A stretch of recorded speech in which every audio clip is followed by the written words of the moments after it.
Principal जो है वो है फीडबैक मैकेनिज्म के जरिए। फीडबैक के जरिए कोई भी लिविंग कंट्रोल सिस्टम है वो उसको कंट्रोल करता है। फीडबैक मैकेनिज्म बुनियादी तौर पर क्या चीज है?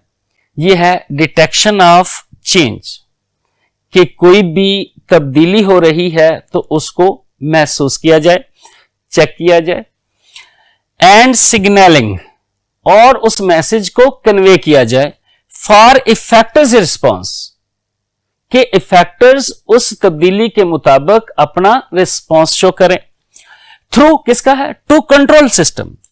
यानी ट्रू कंट्रोल सिस्टम, जैसा कि मैंने ये इक्वेशन की फॉर्म में लिखा है कि कोई भी माहौल में होने वाली तब्दीली को सबसे पहले महसूस करेंगे रिसेप्टर्स, फिर रिसेप्टर्स कंट्रोल सेंटर को मैसेज भेजेंगे, कंट्रोल सेंटर जो है वो ऑर्डर भेजेगा इफेक्टर्स को।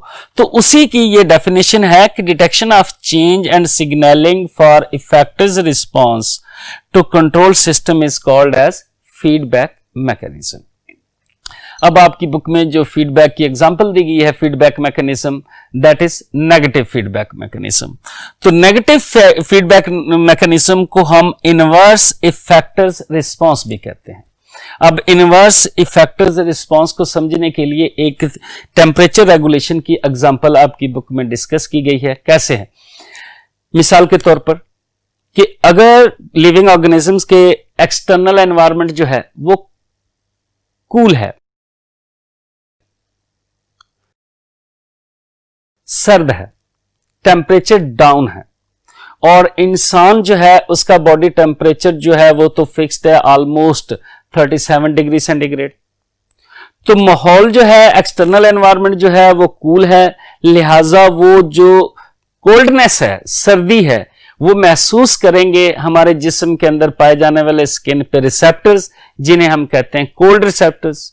वो कोल्ड रिसेप्टर स्किन पे रिसेप्टर्स, जिन्हें हम कहते हैं कोल्ड रिसेप्टर्स, वो पाए जाने वाले स्किन पे रिसेप्टर्स वो महसूस करेंगे हमारे जिस्म के अंदर पाए जाने वाले कोल्डनेस है, एक्सटर्नल एनवायरनमेंट जो 37 डिग्री सेंटीग्रेड। तो माहौल जो है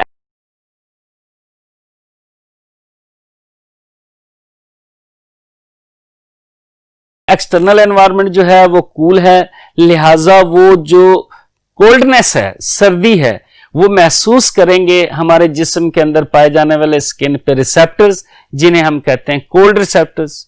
वो कोल्ड रिसेप्टर्स मैसेज भेजेंगे हमारे कंट्रोल सेंटर को, और हमारे ब्रेन के अंदर जो कंट्रोल सेंटर है that is hypothalamus. Hypothalamus is the part of fore brain.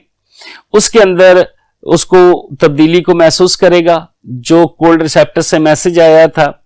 अब मैसेज आया है कंट्रोल सेंटर को कि बाहर का जो बॉडी टेम्परेचर है, एक्सटर्नल एनवायरनमेंट का जो टेम्परेचर है वो कोल्ड है, यानी लेसर देन 37 डिग्री सेंटीग्रेड है।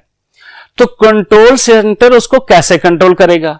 वो उन इफेक्टर्स को मैसेज भेजेगा जो बॉडी के अंदर हीट पैदा करेंगे, क्योंकि अगर हीट पैदा नहीं करेंगे तो एक्सटर्नल एनवायरनमेंट के अंदर जो कोल्ड एनवायरनमेंट है वो बॉडी से हीट को अपनी तरफ ले लेगा। Heat flows from hot body to cold body, तो हमारे बॉडी का 37 डिग्री सेंटीग्रेड टेम्परेचर मेंटेन नहीं रहेगा।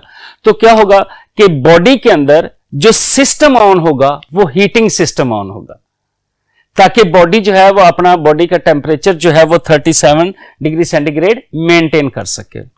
इसको आप रिवर्स कर ले कि एक्सटर्नल एनवायरनमेंट जो है वो है आपका वार्म, से के लेट्स के एक्सटर्नल एनवायरनमेंट में टेम्परेचर जो है वो 48 डिग्री सेंटीग्रेड है, 50 डिग्री सेंटीग्रेड है।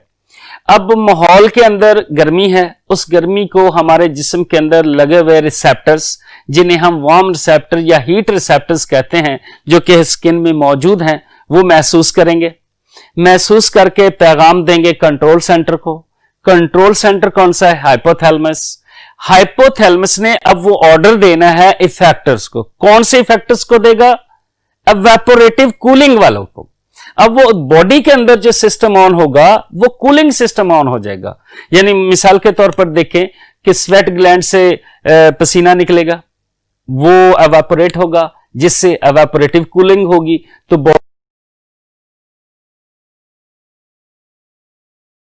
बॉडी का टेम्परेचर नियरली 37 डिग्री सेंटीग्रेड के पास रहेगा, चाहे एक्सटर्नल एनवायरनमेंट में टेम्परेचर मोर देन 50 भी था। तो इसको कहते हैं इनवर्स इफेक्टर्स रिस्पॉन्स या नेगेटिव फीडबैक मैकेनिज्म।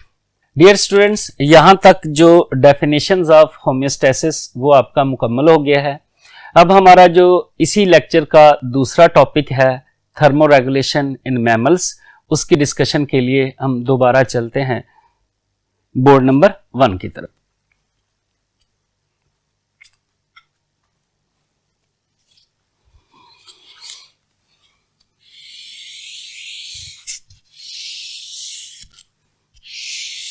जी डियर स्टूडेंट्स, नेक्स्ट हमारा जो टॉपिक चल रहा है वो है थर्मोरेगुलेशन इन मैमल्स।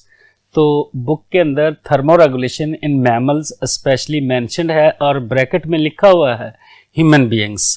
तो हमने ये देखना है कि मैमल्स स्पेशली ह्यूमन जो हैं वो अपने आप को किस तरीके से थर्मोरेगुलेट करते हैं। तो mammals including human being maintain their high body temperature within a narrow range of about 36 to 38 degree centigrade because of their endothermic characteristics। कि जो मैमल्स और बर्ड्स हैं इनका जो बॉडी टेम्परेचर है वो नियरली कांस्टेंट रहता है, कांस्टेंट नहीं रहता, फ्लक्चुएट करता है नैरो रेंज में। तो वो देखते हैं कि जो एनिमल्स स्पेशली मैमल्स हैं वो अपना जो बॉडी का टेम्परेचर है वो 37 डिग्री सेंटीग्रेड किस तरीके से मेंटेन करते हैं। तो उसकी जो बुनियादी वजह है वो है एंडोथर्मिक करैक्टरिस्टिक्स। अब जो एंडोथर्मी है, अगर आप देखें तो इस चैप्टर में इस टॉपिक से पहले एक टॉपिक दिया गया है कि classification of living organisms on the basis of temperature, body temperature. तो बॉडी टेम्परेचर के हवाले से दो कैटेगरीज है, एक्टोथर्म्स और एंडोथर्म्स। एक्टोथर्म्स वो एनिमल्स होते हैं जो अपना बॉडी का टेम्परेचर जो है वो एनवायरनमेंट के मुताबिक कर लेते हैं, जबकि एंडोथर्मिक वो एनिमल्स होते हैं जो अपना बॉडी का टेम्परेचर जो है वो ऑलमोस्ट कांस्टेंट रखते हैं, चाहे एनवायरनमेंट में टेम्परेचर ज्यादा हो या कम हो। तो उनको कहते हैं एंडोथर्मिक एनिमल्स। तो ये जो ओरिजिन ऑफ एंडोथर्मी है मैमल्स के अंदर, इसके कई सारे एडवांटेज हैं। पहला एडवांटेज क्या है कि एंडोथर्मी मैमल्स और बर्ड्स के अंदर क्या करती है, to keep high metabolic rate and availability of energy around the clock. That's why mammals और बर्ड्स जो है they are more agile active round the clock, क्योंकि उनके अंदर जो बॉडी टेम्परेचर है वो ऑलमोस्ट मेंटेन रहता है और उसी की वजह से उनका जो एनर्जी का लेवल है वो भी मेंटेन रहता है। तो हम बाकी पॉइंट डिस्कस करने के लिए डियर स्टूडेंट्स चलते हैं नेक्स्ट स्लाइड की तरफ। तो नेक्स्ट पॉइंट अगर आप देखें तो birds and mammals become better adapted to a variety of diverse habitats. मसलन जमीन के अंदर ऊपर या अंदर जो भी एनवायरनमेंट है, चाहे इक्वेटिक एनवायरनमेंट है और चाहे टेरेस्ट्रियल एनवायरनमेंट है, हर एक एनवायरनमेंट के ऊपर ये लिविंग ऑर्गेनिजम्स वेल डिस्ट्रीब्यूटेड है, वेल एस्टेब्लिश्ड है और अपने आप को इन्होंने हर माहौल के मुताबिक ढाल के रखा हुआ है। चाहे टेम्परेचर कम है, ठंडा एरिया है, चाहे टेम्परेचर ज्यादा है, गर्म इलाका है, हर एक हैबिटाट में मैमल्स ने अपने आप को अडेप्टेड किया हुआ है और वहां पर वो सर्वाइव कर रहे हैं due to the endothermic strategy. तो नेक्स्ट अगर आप देखें तो enable the endothermy enable the birds and mammals to regulate the rate of metabolic heat production।